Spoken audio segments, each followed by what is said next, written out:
வாசிப்பது பத்மா சகாதேவன். மறைமலைநகர் அருகே பனங்கோட்டூர் பகுதியில் ஏரி உடைப்பு ஏற்பட்டு ஊருக்குள் புகுந்த வெள்ள நீர், பொதுமக்கள் அவதி. செங்கல்பட்டு மாவட்டம் மறைமலைநகர் நகராட்சிக்கு உட்பட்ட பகுதியில் இன்று அதிகாலை முதலில் ஏற்பட்ட விரிசல் காரணமாக உடைப்பு ஏற்பட்டு ஏரி நீர் ஊருக்குள் புகுந்ததால் பொதுமக்கள் அச்சமடைந்துள்ளனர்.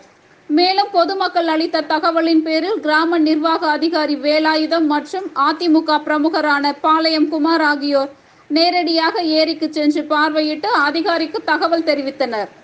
தகவலின் அடிப்படையில் சம்பவ இடத்திற்கு வந்த பிடிஓ மாலதி பொதுமக்களின் கோரிக்கையை ஏற்று போர்க்கால அடிப்படையில் ஏரி மதகில் ஏற்பட்ட அடைப்பை சரி செய்யும் பணியில் மணல் மூட்டைகள் மற்றும் கட்டைகளை கொண்டு அடுக்க தற்காலிக மீட்பு பணியை துரிதப்படுத்த உள்ளார்.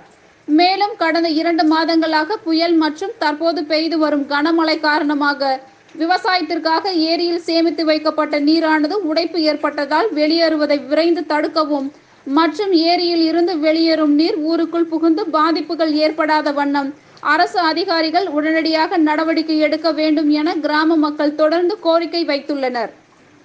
ஏரி அணைக்கும் பணியில் அரசு அதிகாரிகள் மற்றும் கிராம மக்கள் என ஏராளமானோர் கலந்து கொண்டு ஏரியை சரி செய்யும் பணியில் மணல் மூட்டைகளை அடுக்கி மீட்பு பணியில் ஈடுபட்டு வருவது குறிப்பிடத்தக்கது. ஒளிப்பதிவாளர் கோபியுடன் செங்கல்பட்டு மாவட்ட செய்தியாளர் துஷால். நன்றி.